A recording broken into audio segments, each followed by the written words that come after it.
Welcome to the Daily Ascent. I'm Molly Carmel, and this is the podcast I always wish existed. It's a bite sized, on the ground, spiritual note that can shift your thinking and your outlook on life. Because sometimes that's all it takes, just a small shift in what we're choosing to believe to make our day a little better, to make us a little more awake, alive, and ascending. So each weekday, we're going to climb together. We're going to rise above the noise. We're going to find the flow. We're going to get grounded in what really matters so that you can live your day with more meaning, more connection, and more ease. Today, I want to talk about something that can paralyze even the most motivated of us, the fear of making mistakes. So here's the truth about me. I am such a go-getter. I am like the queen of heck yes. I'm the first to raise my hand. I'm the first to say let's go. I'm like LF, what is it? Like LFG. I'm an LFG girl. But let me tell you something else about me. The polarization. At the very same time, I am the ultimate scaredy cat. I am the ultimate scaredy cat. Because honestly, I'm a huge perfectionist. It is such a defect of mine. It is tricky, tricky, tricky. And, that perfectionism, it rails up against my happiness. It rails up against my creativity. It rails up against my recovery. It really rails up against my potential for success. I mean, all the things. My perfectionism gets in the way of all of my ascending a lot of the time. I feel like it's something we really need to talk about because honestly, it happened with this podcast for years, at least 3 years. I have had the idea of this podcast in my soul. It got planted into my soul. I knew it was a great idea. I knew it was like the right next thing for me.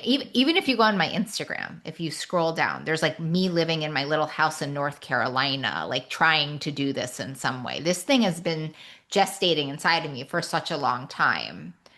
And if I'm really honest, I have been frozen in procrastination, absolutely frozen. I would think about it. I would talk about it. I would even journal about it. And then I would do absolutely nothing about it. I don't know if you relate to this. And I just kept on telling myself, like, no, like, you need the perfect setup. You need like the right books. You need the right ideas. You can't talk too much about like God. Like, I don't know. The excuses were really endless. I like to call them rational lies. Like these rational lies would just come into my soul and come into my brain. And I was so scared and in such perfectionism that I would be like, yeah, okay, I can't do it. So it was really about like, I need the perfect time. I need the perfect this. I need the perfect that, like the perfect book. I can't, whatever. Messy, messy, messy, messy, messy. And in my perfectionism, it's like I just build this imaginary fortress of requirements. I'm guarded by them. And the truth is, if I'm really honest, it wasn't about the right setup and it wasn't about the right book and it wasn't about what the God of it or whatever, whatever sort of these beautiful protective rational lies were telling me. It was straight up about fear. Fear of doing it badly, fear of people not liking it, fear of putting myself out there, fear of like a negative reception. I'm fear of trolls. I mean, like one person hasn't even listened to the podcast and I'm already like worried about people trolling me.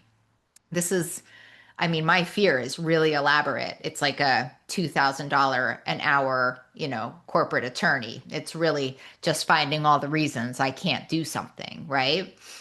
And, really this fear of exposure and putting myself out there in a new way.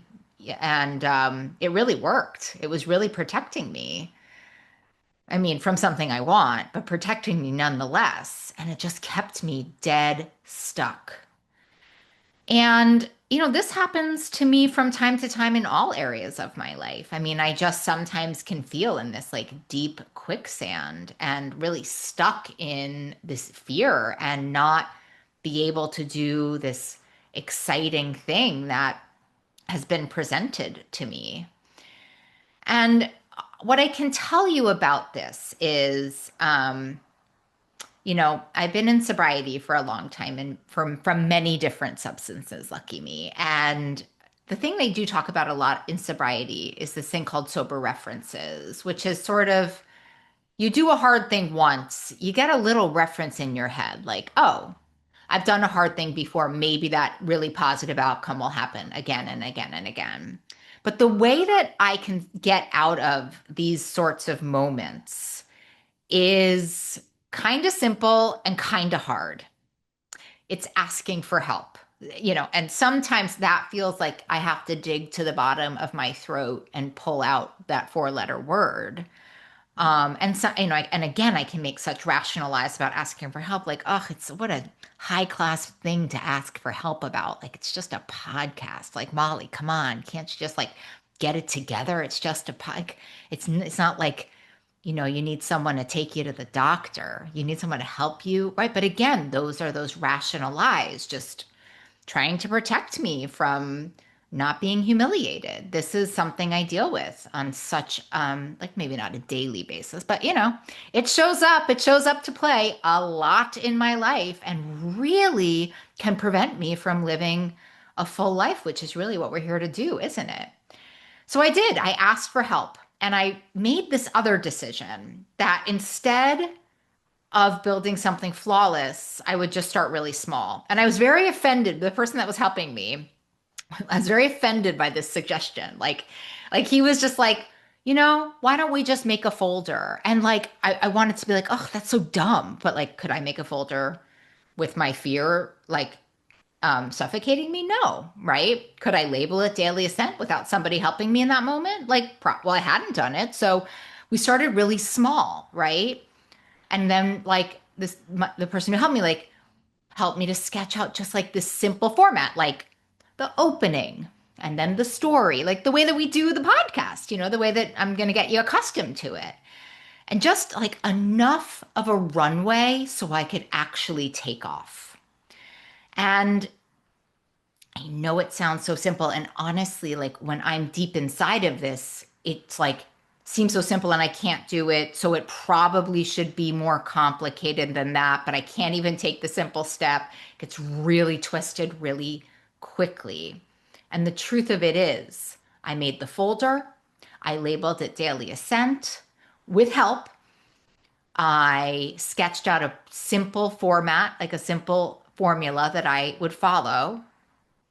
And it just started to chip away at the fear. And then this turning point came, and I didn't expect it. But out of my mouth said, it doesn't matter if it's bad, Molly. It doesn't matter if it's bad. It doesn't matter if you have the right setup. It doesn't matter if you're wearing makeup. Just go do it. Just go do one. No one's even going to see it. Again, and then here's the craziest thing. And I want to tell you something about this because this is usually what happens. I hit record on that very first one. And in the beginning, it was like walking through cement. It was terrifying. My heart was pounding and like no one was even listening. I was sweating. It was a mess. But that's the thing about spiritual acts. They often feel the hardest, the heaviest, they feel the most impossible. I mean, the thing you really don't want to do. On the other side of it, it's like the most freeing, at least in my opinion, because this fear, like this false evidence appearing real. And the thing about the fear is it's like really trying to protect you. I love this idea that I learned as a therapist, which is the brain doesn't want you happy. It wants you safe.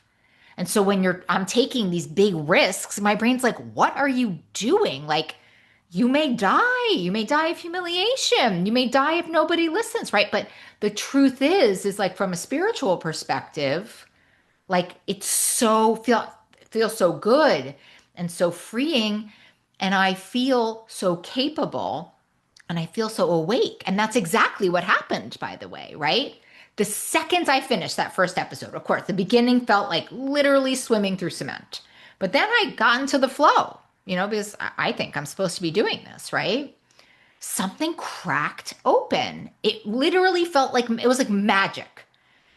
And so quickly, I mean, almost hilarious. So quickly, I went from like, there's no way I can do this. It's not good enough. It's not perfect. Like, I literally walked out of the room and I was like, I want to do 100 of these right now. I mean, I'm an addict, so that's kind of the way I go. Like, I don't want to do this at all, or I just want to do this all day, every single day. And of course, I need to temper that as well. And that's another podcast for another time.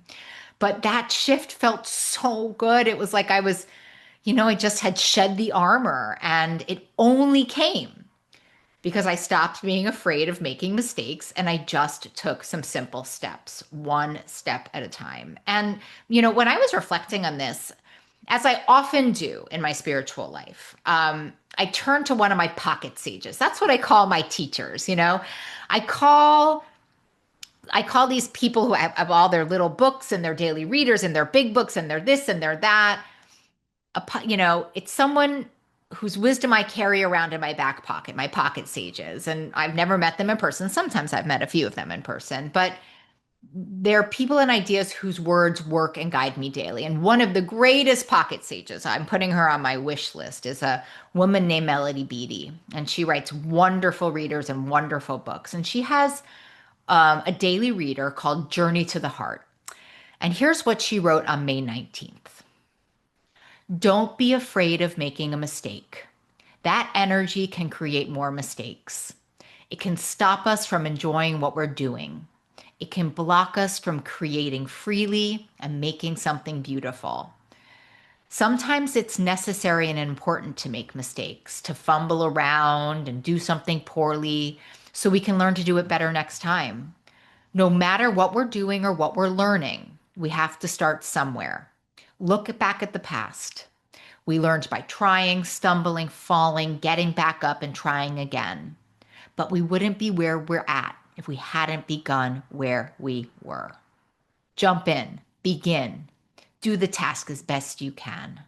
Stop worrying about mistakes and let yourself do it as well as you can right now. If you do it wrong or poorly, you can do it over again. And when you do it in an attitude of love, you won't fail. You'll learn something new about your life, yourself, and the task. Love yourself enough to try. Let yourself make mistakes. Tell yourself you don't have to do it perfectly. Let yourself have fun while you're learning. Start where you are and do what you can. Learning and getting better will happen from there. You may not always know the best way in the beginning, but if you keep trying, you'll quickly learn to tell when you're on track. One more time for those of you in the back.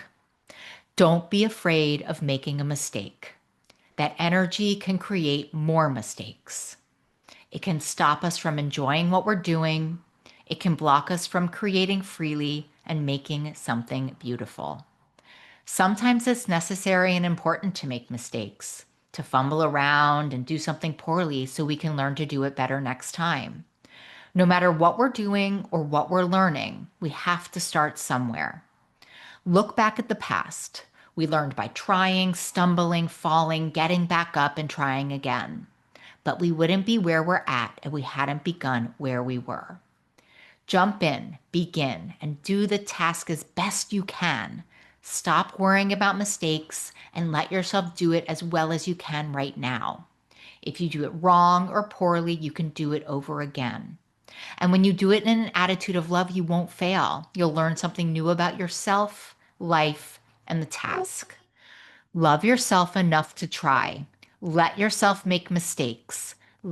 Tell yourself you don't have to do it perfectly. Let yourself have fun while you're learning. Start where you are and do what you can. Learning and getting better will happen from there. You may not always know the best way in the beginning, But if you keep trying, you'll quickly learn to tell when you're on track. How crazy is that? I read it and I laughed. Just like, I mean, I laughed even when I read it to y'all because it's literally what I had just lived through. And so here's the truth. Mistakes aren't the problem. The fear of them is. Mistakes aren't the problem. The fear of mistakes are the problem. And I'm with you on this one, right? We're scared of getting it wrong. We're scared of people seeing us struggle. We're scared that if it's not perfect, it's not worth doing at all. And that's the real roadblock. Here's the sneaky thing. Fear convinces us that waiting is safer, but it really just keeps us locked in place. It keeps us stuck. It keeps us cemented. It's worse than super glue. And I know for me, this rational lie, right? Fear tells us we're protecting ourselves when really we're denying ourselves the chance to live and the chance to live big, big and beautiful and messy. And mistakes are how we learn. Like, gosh, I don't know. At the same time, I agree fully with that. I always think about this, right? Every single meaningful thing I've ever learned, right? Like podcasting, like loving people, like getting sober, like healing eating disorders, like building my career, especially building my career.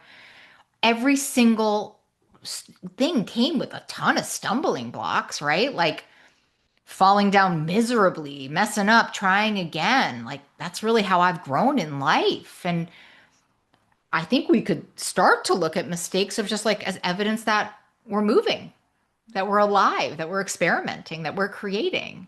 I don't know. I love how Melanie Beattie puts it, right? When you do something with love, you can't really fail. It's a great, and remember this thing about life and spirituality. Like, it's just a shift in what you choose to believe. And so we can just do that right now, right? When I do something with love, I can't fail. There, that's a belief. I'm handing it to you. It's all yours. Even if it doesn't turn out the way that we plan, we always are going to learn something new about ourselves, about life, and about the task. Like, and maybe that's the new way of success. So here's my question for you. What's one thing you've been waiting to start because you're afraid of messing it up? And here's my little nudge, my little rhinoceros nudge. Can you love yourself enough to just take the smallest action towards it today? Even if it's messy, especially if it's imperfect, because I think that's where the magic begins. And so today's word is begin. And I don't just mean begin like a checkbox. I mean begin like a posture, begin like a spiritual act, begin like a choice, like begin like saying, like, I'm not waiting for perfect anymore. I'm not waiting for the fear to go away. I'm just going to do it. Beginning is so powerful. It says, like, I matter more than my mistakes. It says, my life is too precious to stay stuck. It says, I don't have to be ready. I just have to do it. So when you hear the word begin today, let it be a reminder that the first step doesn't have to be big and it doesn't have to be pretty. It just has to be. So I want to thank you for climbing with me today. Remember, the word of the day is begin. Begin messy, begin scared. Begin even if it feels like walking through cement, because on the other side of the first step is freedom and joy and magic. So I invite you to try, you know? I invite you to try. It's the very best we can do. And I'll see you tomorrow for another step upward.